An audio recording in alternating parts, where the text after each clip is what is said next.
بسم الله الرحمن الرحيم. نحمده ونصلي على رسوله الكريم. أما بعد، فأعوذ بالله من الشيطان الرجيم. بسم الله الرحمن الرحيم. وأقيموا الصلاة وآتوا الزكاة واركعوا مع الراكعين. صدق الله العظيم. قال النبي صلى الله عليه وسلم: الزكاة قنطرة الإسلام، او کما قال علیہ الصلاۃ والسلام۔ محترم دوستو، بزرگوں، دین ایمانی بھائیوں، اللہ رب العزت نے ہم انسانوں پر بے انتہا کرم اور احسان فرمایا ہے۔ اللہ رب العزت ہم سب کو رمضان المبارک کی گھڑیاں نصیب فرمائیں، اور رمضان المبارک جو قریب آنے والا ہے ان کے ایک ایک منٹ اور ایک ایک سیکنڈ کی قدردانی کرنے کی توفیق عطا فرمائے۔ بہت سے لوگ گزشتہ رمضان میں ہمارے ساتھ تھے، ابھی رمضان میں ہمارے ساتھ نہیں ہیں۔ یہی زندگی کی حقیقت ہے، ایک آتا ہے تو ایک جاتا ہے، اور زندگی میں ہر ایک کو اس دنیا سے جانا ہے۔ کل نفس ذائقۃ الموت، کہ اس دنیا کے ہر جاندار کو موت کا مزہ چکھنا ہے۔ قرآن کریم کی آیت وَأَقِيمُوا الصَّلَاةَ وَآتُوا الزَّكَاةَ وَارْكَعُوا مَعَ الرَّاكِعِينَ۔ رمضان قریب ہے تو ہم میں سے بہت سے وہ صاحب خیر اور اللہ نے جن کو مال کے ذریعے سے نوازا ہے، اللہ رب العزت نے ان پر کچھ حکم اور کچھ حقوق عائد کیے ہیں۔ یہ قرآن کریم کی آیت ہم مسلمانوں کو باخبر کرتی ہیں، وَأَقِيمُوا الصَّلَاةَ، نماز کو قائم کرو، وَآتُوا الزَّكَاةَ، زکوٰۃ کو ادا کرو۔ قرآن کریم میں کم زیادہ 26 مرتبہ اللہ نے زکوٰۃ کا حکم فرمایا ہے۔ ایک آدمی ایک مرتبہ حکم کریں، دوسری مرتبہ کریں، تیسری مرتبہ کریں تو کتنی مضبوطی آ جاتی ہے۔ اللہ نے بندوں کو 26 مرتبہ کم زیادہ بلایا اور کہا ہے کہ زکوٰۃ کو ادا کرو، اور اس میں بھی مزید اللہ نے جہاں نماز کا ذکر کیا اکثر زکوٰۃ کا ذکر کیا۔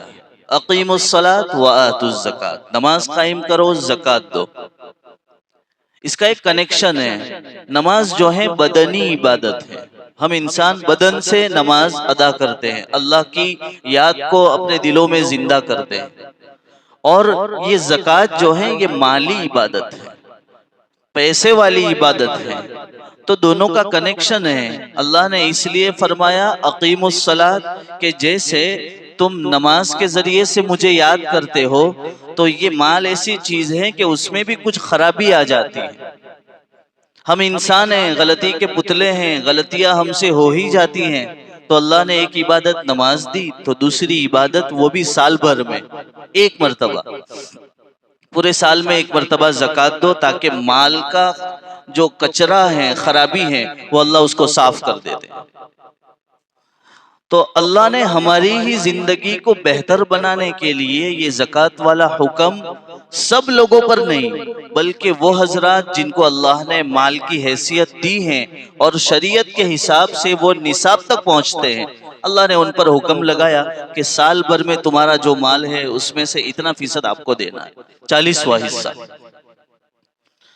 اور یہ بھی اللہ کی بنایا ہوا طریقہ اور یہ قانون جو ہے اس لیے ہے تاکہ دنیا کا سارا نظام اور سسٹم جو ہے وہ چلتا رہے۔ باقی رمضان نہ آتا تو آپ جانیے کہ کئی لوگ وہ ہیں جن کی رمضان کی آمدنی کی وجہ سے کئی لوگوں کے گھر چلتے ہیں، کئی لوگوں کی دوائیاں چلتی ہیں، کئی لوگوں کی ضرورتیں پوری ہوتی ہیں، تو اللہ نے مالداروں پر حکم لگایا اور غریبوں پر بھی الگ حکم لگایا۔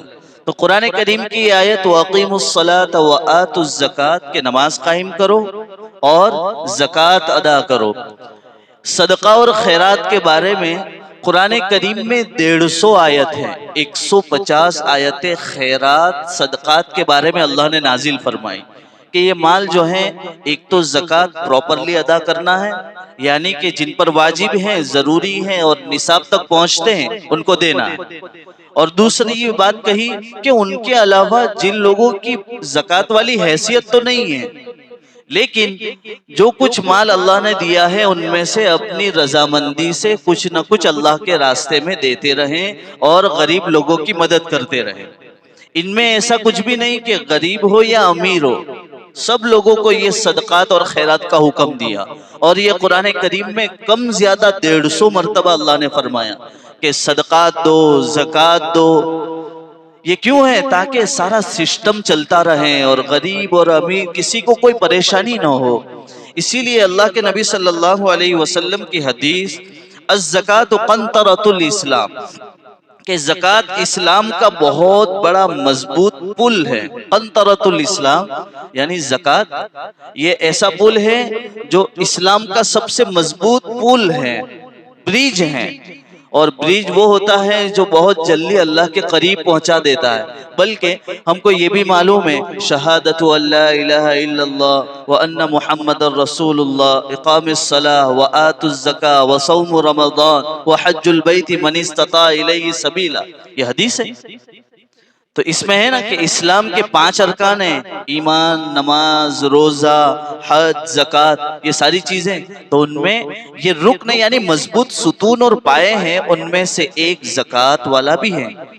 یعنی ایسا نہیں ہے کہ زکوٰۃ ہم اپنے یہاں سے نکال دے وے یعنی اپنی مرضی سے برابر ادا نہ کرے اور دیوے نہ دیوے چل جاوے گا، ایسا نہیں ہو سکتا، کیونکہ گھر کو مضبوط بنانے کے لیے ستون کی ضرورت ہوتی ہے۔ اسی طرح ہمارے اسلام کو، اپنے ایمان کو مضبوط بنانے کے لیے ان ستونوں پر جو اللہ رب العزت نے ہمیں عطا کیے ہیں اس کو مضبوط کرنا بہت ضروری ہے۔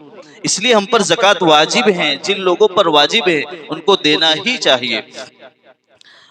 طبرانی کی حدیث ہے، حضرت جابر رضی اللہ تعالیٰ عنہ روایت کرتے ہیں کہ جو مال کی زکوٰۃ دیتا ہے تو اللہ رب العزت اس کے ذریعے سے اس مال میں جو خرابی ہوتی ہے اللہ اس کو دور کر دیتے ہیں۔ یعنی مال میں ایک خرابی ہے، ایک شر ہے، ایک برائی ہے، اللہ جو شخص زکوٰۃ دیتا ہے اللہ اپنے فضل سے اس مال کی خرابی سے دور کر دیتے ہیں، اور وہ مال جو ہے صاحب مال کو نقصان نہیں پہنچاتا ہے۔ تو یہ تو حدیث شریف ہے کہ جو ہے زکوٰۃ ادا کریں گے تو ایک یہ فائدہ ہوگا۔ ایک مرتبہ نبی کریم صلی اللہ علیہ وسلم حتیم کعبہ، یعنی ایک تو کعبہ ہے، اس سے پہلے ایک وائٹ کلر کا، سفید کلر کا آگے ہے جو کعبہ ہی کا حصہ ہے جس کو حتیم کہتے ہیں، وہاں پر ہمارے نبی صلی اللہ علیہ وسلم تشریف فرما تھے۔ تو صحابہ کے بیچ میں یہ بات ہوئی کہ ایک شخص جس کا مال بہت سارا تھا سمندر میں جو ہے ڈوب گیا۔ نبی کے کان میں جب یہ بات پڑی، ہمارے نبی صلی اللہ علیہ وسلم نے فوراً جو حتیم کعبہ میں تشریف فرمانے لگے کہ جو ہے کسی شخص کا مال کبھی بھی ضائع نہیں ہو سکتا اگر اس نے زکوٰۃ ادا کی ہو، یعنی اگر زکوٰۃ ادا کی ہو تو اللہ اپنے ذمے اس مال کی حفاظت کی ذمہ داری لیتا ہے۔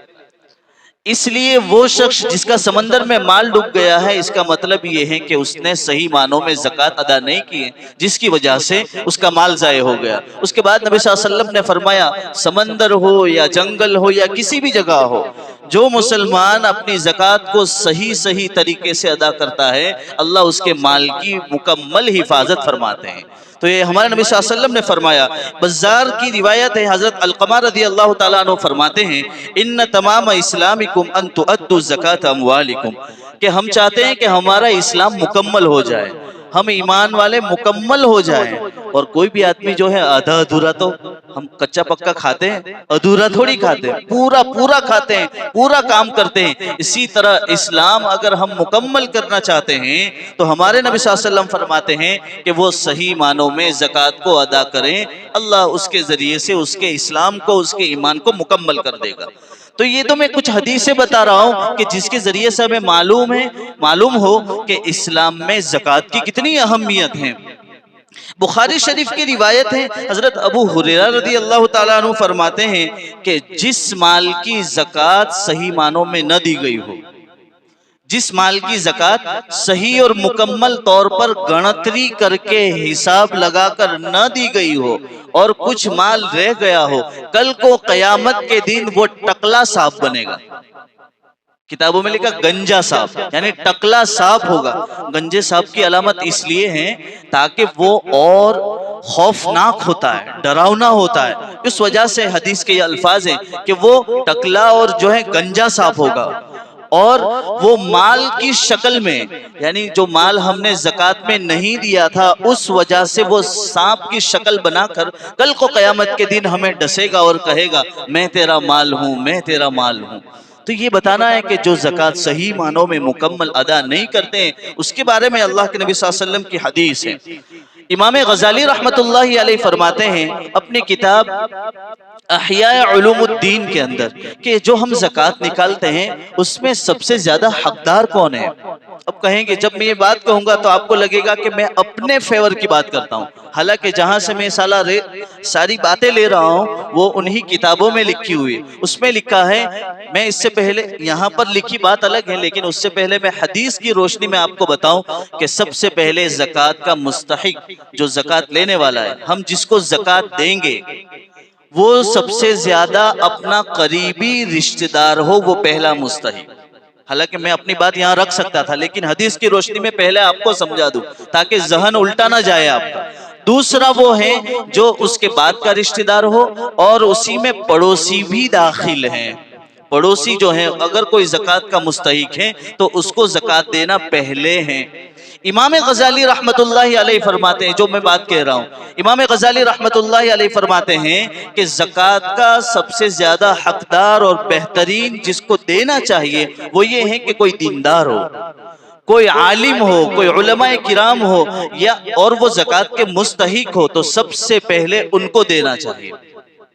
عبداللہ بن مبارک بہت بڑے محدث ہیں، بہت بڑے اللہ والے ہیں، وہ فرماتے ہیں میں نے اپنی زندگی میں ہمیشہ علماء کرام ہی کو زکوٰۃ دی، اور اس کے بعد فرماتے ہیں اس کی وجہ یہ ہے کہ نبوت کے درجے کے بعد، یعنی اللہ جس کو نبی بناتا، اب تو کوئی نبی نہیں آنے والا، تو نبوت کا جو درجہ ہے اس کے بعد اگر کسی کا درجہ ہے تو حاملین نبوت، یعنی نبوت کے جو کام کاج کرنے والے ہیں ان کو میں ہمیشہ اپنی زندگی میں، حضرت عبداللہ بن مبارک رضی اللہ رحمت اللہ علیہ جو ہیں یہ کہتے ہیں کہ میں ہمیشہ علماء کرام کو جو ہے اپنی زکوٰۃ دیتا تھا۔ تو اس سے کیا پتا چلا کہ کوئی دیندار ہو، 5 وقت کا نمازی ہو اور شریعت کے مزاج کو رکھتا ہو، ان کو اپنی زکوٰۃ پہنچے تو اس کی وجہ سے پیسہ بھی صحیح جگہ جاوے گا، اور اس کی وجہ سے جو ہے اس کو ہمت آوے گی اور وہ دین کے کاموں میں اپنی زندگی اور اپنے اوقات کو لگاتا رہے گا۔ طبرانی کی حدیث ہے، حضرت بریدہ رضی اللہ تعالیٰ عنہ فرماتے ہیں جو قوم اپنے اوپر زکوٰۃ روک لیتی ہے، یعنی زکوٰۃ نہیں دیتی ہے، اللہ رب العزت اس پر دکاڑ اور قحط سالی نازل کر دیتے ہیں۔ ہم کہیں گے ہمارے وہاں تو بدو ملی جائے، کھانے سے ہو، پینے سے ہو، پہننے سے سب کچھ ملتا ہے، لیکن آپ کی زبانی اور میری زبان سے بھی یہی نکل رہا ہے مونگواری بوجھ ہے۔ یہ مونگواری جو ہے نا یہ وہی ہے، وہ چیز اتنی مہنگی ہو گئی ہے کہ ہم افورڈ نہیں کر سکتے، ہم خرید نہیں سکتے۔ کیا مطلب ہے؟ مونگواری بہو ودی کے لیے اتنے جلدی پڑھنا ہوا ہی نہیں، اتنے جلدی سیٹ نہیں تھے جوائے۔ کیا مطلب ہے اس کا؟ یہی قحط سالی، دکاڑ، اب جو ہے ٹینشن ہے۔ تو جو قوم اپنے اوپر زکوٰۃ روک لیتی ہے، مکمل زکوٰۃ نہیں دیتی ہے، اللہ کے نبی فرماتے ہیں کہ اس قوم پر میں جو ہے دکاڑ اور قحط سالی نازل کر دیتا ہوں۔ اس کی وجہ سے پھر لوگوں میں جو ہے یہ مونگواری اور پریشانی جو ہے عام ہو جاتی ہے۔ اب کی بار جو میں آخری حدیث سنا رہا ہوں وہ بہت زبردست ہے اور بہت مضبوط ہے۔ ہمارے نبی صلی اللہ علیہ وسلم بیٹھے ہوئے تھے اور مہاجرین کی جماعت جو مکہ سے ہجرت کر کے مدینہ گئی تھی، ان کو اللہ کے نبی صلی اللہ علیہ وسلم نے فرمایا میں آپ کو نصیحت کرتا ہوں۔ ہمارے نبی مہاجرین کو کہہ رہے ہیں اور وہ نصیحت ہم کو بھی لاگو پڑتی ہے، اور ان میں سے ایک بھی بات ایسی نہیں ہے جو ہم نے نہ کی ہو، وہ سب خرابی ہم میں ہے۔ اور اللہ کے نبی نے فرمایا اے مہاجرین، میں اللہ سے ان باتوں پر آپ کے لیے توبہ اور استغفار کرتا ہوں اور پناہ مانگتا ہوں کہ ان باتوں میں آپ کبھی بھی مشغول نہ ہونا۔ نمبر 1، پہلی حدیث کی بات کہ جب قوم کے اندر لوگوں میں بدکاری اور ننگاپن اور فحش پن عام ہو جائے، کوئی بولنے والا نہ ہو، زنا عام ہو جائے، گالی گلوچ عام ہو جائے، لڑکیاں ناچنے والی ہو جائے، انسٹاگرام پر، یوٹیوب پر ہو، اور الگ الگ طریقے پر جو ہے اپنے ویڈیوز وغیرہ ڈال کر ننگا پن شروع کر دے. یہ پہلی. اللہ کے نبی صلی اللہ علیہ وسلم نے فرمایا کہ جس قوم کے اندر بدکاری عام ہو جائے تو اللہ ان کو ایسی بیماری میں مبتلا کرتا ہے، پوری قوم کو اللہ ایسی بیماری میں مبتلا کرتا ہے کبھی بھی اس کا نام اپنے کانوں میں سنا نہ ہو. قریب میں گزر گئے نا وہ ایام، کرونا سنا تھا ہم نے، سب کی حالت ڈھیلی کر ڈالی تھی. اور ایسا نہیں، اور بھی بہت ساری بیماریاں وجود میں آئے گی اگر فحشکاری اور بدکاری اور جو ہے ننگاپن ختم نہ ہو.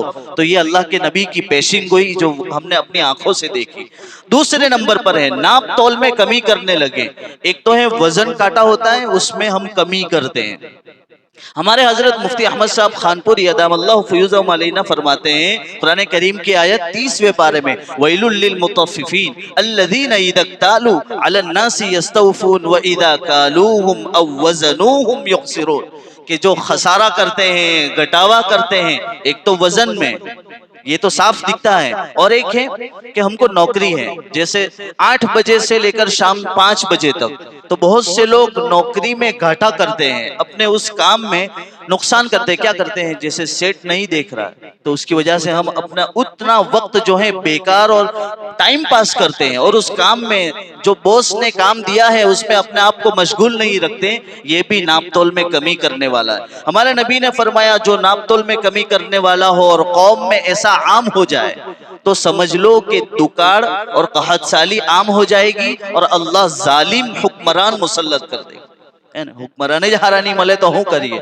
تو ناپ تول میں ہم بھی تو ویسا ہی کرتے ہیں، لوگوں کو الو بنانا اور ادھر کی ادھر کر دینا، یہ تو ہم بھی کرتے ہیں. کئی ساری چیزوں میں ناپ تول یعنی صرف وزن نہیں. میرا ایک موبائل ہے، میں نے جو ہے الو بنا کر بیچ دیا، یعنی یہی کر رہے ہیں نا، کمی بیشی کر رہے ہیں، تو یہ بھی کمی ہے. نبی صلی اللہ علیہ وسلم کی تیسری بات کہ جو شخص زکوٰۃ نہ دے اللہ جو ہے ان پر بارش کو روک دیتا ہے. یعنی اگر ہم صحیح معنوں میں زکوٰۃ نہ دے، ہمارے نبی نے فرمایا بارش روک دے. اللہ کے نبی صلی اللہ علیہ وسلم کی حدیث ہے، موسیٰ علیہ السلام جو ہیں ایک مرتبہ اللہ سے پوچھنے لگے کہ یہ تبدیلیاں کیوں ہو رہی ہیں؟ آپ نے بارہا سنا ہے وہ حدیث. تو فرمانے لگے اللہ نے خود کہا کہ جو ہے جب لوگوں میں اللہ ناراض کیسے ہوتا ہے، کیسے پتہ چل جاوے؟ تو فرمایا کہ بے موسم بارش ہونے لگے تو سمجھ جاؤ کہ اللہ ناراض ہو گئے. موسیٰ علیہ السلام سے اللہ نے خود کلام کر کے یہ بات کہی. اللہ ناراض ہو گیا، اس کا کیا مطلب، کیسے پتہ چلے گا؟ یہ جو کھیڑوت لوگ ہیں، کسان ہیں، ان کو پوچھو. ایک تو موسم پر ہوتی نہیں، اور ہوتی ہے تو تب ہوتی ہے جب بہت پریشانی ہوتی ہے. تو اس کا کیا مطلب ہے کہ بے موسم بارش ہو رہی ہے، اس کی ایک وجہ اور لنک کیا ہے؟ زکوٰۃ صحیح معنوں میں ادا نہیں کرتے. چوتھی بات، جب ایک دوسرے پارٹی میں معاہدہ اور ایگریمنٹ ہو گیا ہو، اس کے بعد جو ہے اس منہ کر جاتے ہیں، یعنی اس بات میں پکے نہیں رہتے. زبان نو پاکو نہیں ملے. ہماری یہاں جو بوڑھے حضرات تھے ان کی ایک بات تھی کہ ایک مرتبہ میں زبان آپی دی دے لی سی. کیا مطلب اس کا بات کے پکے ہوتے تھے. یہ تو گھریلو اپا ہے، کئی لوگوں کے پیسے لیے ہوئے ہیں اور کب دیں گے کچھ معلوم نہیں. حالانکہ اس کا ایک اصول ہے کہ جب لیں اس وقت میں یہ بات نکی کریں، طے کریں کہ کب دینا اور کب نہیں دینا. یہ پورا طے ہوگا. نہیں دینا یعنی وہ نکی کریں گے کہ کب دیں گے اور اتنے وقت میں نہیں دے سکوں گا. یہ مطلب ہے اگر معاہدے میں خلاف ورزی ہو تو اللہ جو ہے اس کی وجہ سے قوم مسلط کرتے ہیں، قوموں کو مسلط کر دیا جاتا ہے، لوگ پریشان کرنے لگتے ہیں. تو یہ سب چیزیں ہم میں ہو رہی. پانچویں چیز، جب اللہ کا قانون ہو اور اس قانون پر ہم صحیح معنوں پر عمل نہ کرتے ہو، اللہ کے قانون کی خلاف ورزی ہوتی ہو، تو پھر ہمارے نبی فرماتے ہیں گھروں میں خانہ جنگی، یعنی گھروں میں لڑائیاں شروع ہو جاتی ہیں. اور ہو ہی رہی ہے، ہر گھر میں لڑائی شروع ہو رہی ہے. کیا وجہ ہے اس کی وجہ یہ ہے کہ ہم جو ہیں اللہ کے قانون کو صحیح معنوں میں نافذ نہیں کرتے. اب میں جو اخیری کچھ باتیں بتا رہا ہوں اس میں سے ایک تو یہاں بورڈ رکھا ہوا ہے، اس کے علاوہ میں کچھ چیزیں بتا دوں. ہمارے یہاں جب یہ رمضان کا وقت شروع ہوگا تو اناج کی کیٹ بکے گی. اب اس میں یہ ہوتا ہے کہ سب سے پہلے تو سب مجرمین کو کھڑا کر دیا جاتا ہے. یہ سارے مجرم ہیں. کیا مطلب ہے؟ زکوٰۃ کے مستحق لوگوں کو شو کر دیا جاوے. کیا گامنا غریب لوگوں چھے تو اس کا ویڈیو بناؤ. ویڈیو بنانا ایک پروف کے ذریعے ہے تو ٹھیک ہے، لیکن جس آدمی نے بھیجا ہے پیسے اس پر بھروسہ کر کے سارا نظام اور حساب دینا ہے وہ الگ ہے، لیکن لوگوں کے سامنے رستے پہ کھڑے کر کے مجرم کی طرح کھڑے کرنا، یہ میں صرف احساس کی بات بتا رہا ہوں. کیا یہ صحیح ہے؟ آپ کا دل گوارا کرتا ہے ایسا کہ ایسا کرنا چاہیے؟ اس کے بعد جب ہم زکوٰۃ دیتے ہیں، جیسے میں کسی کو کٹ دے رہا ہوں، اس میں آپ بتائیے میں کیا کروں گا؟ ایچ ایم پر آوی جو ایک بات بتاؤ، فریضہ آپ پر ہے زکوٰۃ دینا یا مجھ پر ہے؟ میرے پر ہے. زکوٰۃ فرض مجھ پر ہوئی ہے تو زکوٰۃ لینے والا نہیں آوے گا میرے پاس، زکوٰۃ دینے والا جاوے گا ان کے پاس. ہمارے یہاں تو پورا نظام ہونا چاہیے اس کا کہ آپ اگر کیٹ بانٹ رہے ہیں تو اس پر توجہ دے. یہ صرف میں فیلنگ اور احساس کی بات کر رہا ہوں، شریعت کا کوئی مسئلہ ایسا نہیں بتا رہا ہوں کہ حرام ہے اور حلال ہے، ایسا نہیں بتا رہا. ایک غریب کی فیلنگ اور ایک درد کو سمجھیے. اس کے بعد واقعہ بھی سناؤں گا. آپ دیکھیے تو اس میں یہ ہے کہ زکوٰۃ دینے والا، میں اگر کسی کو زکوٰۃ دے رہا ہوں تو سامنے والا محتاج نہیں، دینے والا خود محتاج ہے، کیونکہ اس کا فرض ادا ہو رہا ہے تو اس کو جا کر دینا چاہیے. اس پر ایک توجہ دینے کی ضرورت ہے. دوسرا یہ ہے کہ جب میں کسی کو زکوٰۃ دے رہا ہوں تو میں اگر رفیق بھائی کو زکوٰۃ دوں تو رفیق بھائی کے پاس جا کر یہ کہنے کی ضرورت نہیں کیا لے وہ رفیق بھائی زکوٰۃ مجھے مت بولو بھائی، کیا ضرورت ہے؟ انما الاعمال بالنیات، آپ نے نیت کی ہے نا زکوٰۃ کی، بس یہی کافی ہے. سامنے والے کو کہے رفیق بھائی ہمارا طرف تھی گیف، ہمارا طرف تھی ہدیو، بس سامنے والا جو ہے سمجھ جاوے گا. اس کو معلوم ہے زکوٰۃ نہ ٹائم میں آویلو چھے، رمضان نہ ٹائم میں آویلو چھے، خبر کہ ہانو چھے. تم ہدیہ بولو جو بولو، لیکن زکوٰۃ بول کر اب جیسے میری امی ہے اور میرا ابا ہے تو میرا ابا کو کہوں کہ تاری چھے نا وائف تے وہ ایران کرتی چھے چال ہے، حالانکہ وہی مطلب میں کہوں کہ ماں ہے اور ایک کہوں کہ تاری وائف، مطلب تو دونوں کا ادھر پکڑو یا یوں پکڑو سیم ہی ہو رہا ہے نا. تو آپ زکوٰۃ بول رہے ہو تو گالی جیسا لگتا ہے، اور اگر آپ یوں کہو کہ بھائی ہدیہ ہے میری طرف سے رکھ لو تو یہ اس کا ایک الگ مطلب ہے. تو یہ فیلنگ کا مطلب ہے. زکوٰۃ جو ہے زکوٰۃ کے ایک اندازے سے نہیں دیں گے. ہمارے یہاں چلتا ہے کہ بھائی ہر مرتبہ ہم 5-10 ہزار نکالتے ہیں تو بس 5-10 ہزار نکال دی تو زکوٰۃ ادا ہو گئی. ایسے نہیں ادا ہوتی ہے، اس کے لیے اسپیشل گنتری کرنی پڑتی ہے. اس کے لیے اپنے جو جس سے تعلق ہے، ہمارا کوئی عالم ہے مفتی ہے تو ان کو سارا حساب بتاؤ کہ یہ ساری چیزیں کتنی زکوٰۃ ہوگی، اس کے بعد زکوٰۃ کو دینا ہے. زکوٰۃ کے لیے ہمارے یہاں یہ مشہور ہے، جیسا سمجھو میں زکوٰۃ نہیں لیتا ہوں، میں نے ٹوائلٹ باتھ روم نہیں ضرور چھے تو عام لوگوں کے ٹوائلٹ باتھ روم میں تو چالے زکوٰۃ نہ پیسے نہیں چلتا ہے بابا. میں تھوڑی مستحق ہوں، میرے گھر پہ اگر ٹوائلٹ باتھ روم بنانا ہے تو آپ کے زکوٰۃ کے پیسے نہیں چلیں گے کیونکہ میں زکوٰۃ کا مستحق نہیں ہوں. ہاں جو مستحق ہے ان کے گھر پہ گھر بنا دو یا بنگلہ بنا دو یا گاڑی دلا دو، جو کرنا ہے وہ کرو، وہ مستحق ہے اس کو کرو. لیکن یہ بیت الخلا میں پیسے زکوٰۃ کے ان لوگوں پر جو مستحق نہیں ہیں ان کے یہاں نہیں بنا سکتے ہیں. پھر ہمارے یہاں یہ مزاج ہے، جیسے میں اپنی مثال دیتا ہوں، جیسے میں پہن رہا ہوں یہ پہنتا ہوں، پھر کبھی کالا پہن کر آتا ہوں، ٹپ ٹاپ رہتا ہوں. بہت سے لوگ تو اپنے آپ کو غریب جتلاتے ہیں، میں مستحق ہوں، میں یوں اور دکھاتے ہیں. اور میں نے اپنے زمانے میں دیکھا تھا جب پڑھتا تھا کہ بہت سے لوگ کچھ نہ کچھ پیسے دیتے ہیں نا تو ہمارے یہاں سے ایسا کہا جاتا تھا کہ تھوڑا پھاٹیلا پیری نے جاگ جاؤ تو ہم بیواروں بھی آپ نہ کہے آپے باپے نہیں. یہی ہوتا ہے، حقیقت ہے. تو اس کے لیے زکوٰۃ والے جو لینے والے اس کو غریب دکھلانے کی کوئی ضرورت نہیں ہے، اور یہ تو ریاکاری ہو جاوے گی، کیا بتا کر کریں گے. تو ایسا رہنا، اور بہت سے لوگوں کو یہ پرابلم ہے، اگر ٹپ ٹاپ رہے کھانا پائے تو وہ بدو سے انہیں نہیں آپ پانو، یہی چیز ہوتی ہے. تو یہ ہماری غلط فہمی ہے جس کو ختم کرنا ہے. زکوٰۃ صرف رمضان میں نہیں ہے، زکوٰۃ جو ہے صرف رمضان میں نہیں ہے، یعنی جب آپ کا سال ختم ہوا، کوئی بھی وقت ہو، وہ شعبان کا ہو یا محرم کا ہو، کسی بھی وقت ہو، سال ختم ہوا تب زکوٰۃ دینی ضروری. ہاں اگر نصاب بنایا ہے کہ رمضان کے وقت ہی ہوتی ہے ہماری سال بھر کی زکوٰۃ تو جو ہے رمضان میں دے سکتے ہیں. اور یہ بھی کر سکتے ہیں کہ زکوٰۃ کے پیسے سے کسی کی شادی کروائے، کسی کو جو ہے لڑکی کو اس کو گھریلو سامان دلا دے تو یہ زکوٰۃ کے پیسے، لیکن وہ بھی مستحق ہونی چاہیے. یہی بات یاد رکھنی ہے ہم کو. اور اس کے بارے میں اخیر ایک بات جو بتا رہا ہوں، اس میں 1-2 باتیں ہیں لیکن میرا وقت ہو گیا. میں جو یہاں لکھ کر لایا ہوں اس کو ذرا آپ دیکھیے. یہ سب سے بڑا عوام کا مسئلہ ہے. یہاں پر آپ کو دکھ رہا ہے میں نے سب سے پہلے لکھا ہے زکات، اس کے بعد لکھا ہوا ہے صدقہ اور وہ بھی واجب، اس کے بعد لکھا ہے اسی کے ساتھ میں فطرہ، اور اس کے نیچے لکھا ہے نفلی صدقہ، اور اس کے بعد نیچے اور لکھا ہوا کیا ہے للہ۔ بس اتنا دیکھ لیا آپ نے۔ اب اس میں بہت سے لوگوں کو پرابلم یہ ہوتی ہے سمجھتے ہی نہیں۔ ابھی قریب میں پوچھنے لگے مولوی صاحب آج زکات وارو تو سمجھ میں آوے، یہ سمجھنا آپ اور اپنے دماغ کو صاف کر لینا۔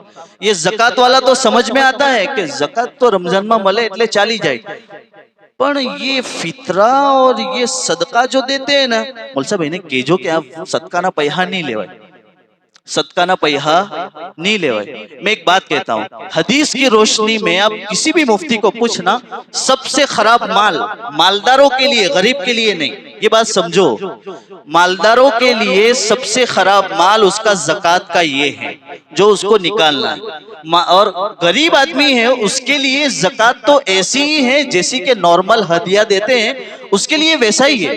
اب سمجھنا، جو زکات کا مستحق ہے وہ صدقہ واجبہ، یہ واجب صدقہ کون سا؟ جیسے میری ابھی نس دب گئی تھی تو میں کہوں کہ اللہ میرے کو ایک مہینے میں اچھا ہو گیا تو میں 1000 روپیہ نکالوں گا، اب اچھا ہے نا میرا ہاتھ ہلتے ہیں نا، میں یہاں حاضر ہوں، اس کا مطلب کیا اب میں 1000 روپیہ نکالنا ضروری ہے، تو یہ بھی ایسا ہی ہے واجب۔ تو یہ کون دے گا؟ جس پر واجب ہے وہ صدقہ دے گا، اور فطرہ جو ہم دیتے ہیں رمضان میں اخیر میں ہم فطرہ دیتے ہیں وہ، تو ان کے مستحق کون ہے اس کو سمجھو۔ بہت سے لوگ صدقہ نہیں مرگی کھائی نے اٹلے آنے آؤت ہے، اللہ کے بندو سب سے برا مال تو زکات ہے، سب سے خطرناک مال زکات ہے، وہ ہڑپنے کے لیے تیار ہے، لیکن یہ صدقہ وارو تو ہمت مانیا، صدقہ تو اس سے کم ہے، صدقہ اس سے کم ہے، اس لئے میں نے یہاں نمبر لکھا ہے، سب سے برا نمبر 1، دوسرے نمبر کا سیم ہے۔ صدقہ واجبہ اگر کوئی لیتا ہے وہی لے سکتا ہے جو زکات کا مستحق، اور فطرہ بھی کون لے سکتا ہے جو زکات کا مستحق، اور اس کے بعد جو ہے نا میں نے تیسرے نمبر پر یہاں لکھا ہے بیاج نہ پیسہ، حالانکہ علماء کہتے ہیں یہ نہیں لینا چاہیے، مسلمان کوشش کرے نہ لے، لیکن اگر کوئی ضرورت مند ہے تو اسی کو دیا جائے گا جو زکات لے سکتا ہے، اور واجب صدقہ یعنی منت مانی تھی کہ اچھا ہو گیا بعد میں وہ پیسے دے رہے تو فطرہ بھی اسی۔ تو یہ بات یاد رکھو کہ جو شخص زکات لیتا ہے وہ صدقہ تو پرفیکٹ طریقے سے لے سکتا ہے۔ سمجھ میں آیا یہ بات؟ بہت سے مرتبہ گاؤں کے لوگ پوچھتے مولوی صاحب پہلو صدقہ نو کھاتے چاہیے ہم جائی دے جو، کیا ہم جائی دے دو؟ زکات تو تم خود بھی کھاتے ہو، تو اس کو کیا سمجھانے کا؟ زکات سب سے خراب ہے تو وہ بھی مت کھاؤ۔ بتانا مقصد یہ ہے کہ جب زکات کے آپ مستحق ہیں اس کا مطلب آپ صدقہ بھی لے سکتے ہیں اور فطرہ بھی لے سکتے ہیں، اور بیاج کے پیسے میں احتیاط کریں، لیکن بیاج کے پیسے بھی زکات والے جو ہیں وہ لے سکتے ہیں، یعنی جو اس میں آ گیا زکات میں تو یہ سب لے سکتے ہیں۔ للہ تو ہے، فری میں تو کوئی دیتا نہیں، رمضان میں سب نکالتے ہیں تو للہ۔ اور جو نفلی کی پیٹی لگائی ہے نا اس میں ایک فرق ہے، اتنا للہ اور نفلی صدقے میں اتنا فرق ہے۔ میرے ابا بیمار ہے، برابر میں نے نیت کی ہے کہ میرے ابا جو ہے بیمار ہے اس لیے میں صدقہ نکال رہا ہوں، میں سفر میں جا رہا ہوں صدقہ نکال رہا ہوں، میرے گھر میں یہ پریشانی ہے صدقہ، یہ نہیں کہا کہ ہو جائے گا تو میں دوں گا، سمجھ رہے آپ؟ ہو جائے گا تو میں دوں گا، ایسا نہیں کہا اللہ سے، تو واجب میں۔ اور اگر یوں ہی نیت کر کے نکالے کہ اتنے روپے میں صدقہ دے رہا ہوں تو یہ صدقہ یہاں مسجد کی پیٹی میں اپنے امی ابا کو، بھائی بہن کو، اپنے رشتہ داروں کو جیسے یہ للہ دیتے ہیں ایسے ہی یہ دے سکتے ہیں۔ سمجھ رہے آپ؟ نفلی صدقہ جو اپنے گھروں میں ڈبے میں رکھتے ہیں 1-1 روپیہ 2-2 روپیہ وہ اپنے بچیوں کو دے سکتے ہیں، غریبوں کو دے سکتے ہیں، مالداروں کو دے سکتے ہیں اگر ضرورت پڑ گئی تو یہ کانسیپٹ سمجھانا تھا مجھے، جس کے لیے میں نے 5 منٹ زیادہ لی۔ اللہ رب العزت مجھے آپ کو کہنے سننے سے زیادہ عمل کی توفیق عطا فرمائے۔ وآخر دعوانا الحمدللہ۔